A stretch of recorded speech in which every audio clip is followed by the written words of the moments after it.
Welcome to Zwida Media. If you're new to this channel, please subscribe. Don't forget to like, comment and share. Here's a new video for today. Enjoy.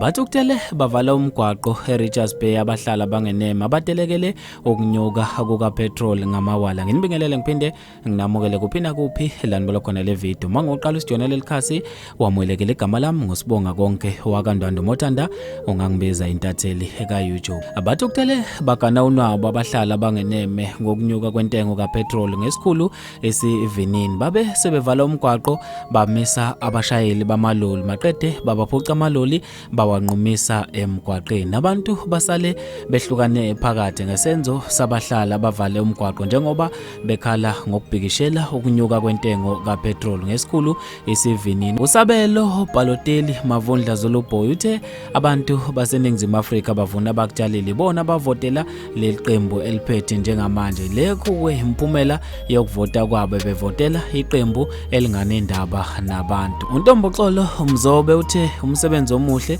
bonke abantu kuzo zonke izindawo bavala imigwaqo. Ramaphosa kumele enze ukuthile njengoba abantu bakhathazekile. Imisebenzi ayikho kodwa izinto zebhizi ziyanyuka. Usonto umiyuthe kwaze kwakuhle kakhulu lokho engikubonayo. Abantu mabaqhubeke bazwakalise ukungenami kwabo. Ibhlungu into eyenzeka khona la eNingizimu Afrika. Uzami Kambeni uthe badinga ukwesekwa labantu iNingizimu Afrika yonke. Abantu baphume ngobuningi babo benze okufanayo njengoba sihlukumezekile. Izinto ziyanyuka kodwa lutho amaholo. Bafethu ziningi kakhulu izimvo zabantu. Ngizofisa mina ukwazi ukuphala kweni khona lapha kwi-comment section ngalo lo daba. Mina njengentathela YouTube sengiphuma kanje ngithi awungibambe evidweni elandelayo.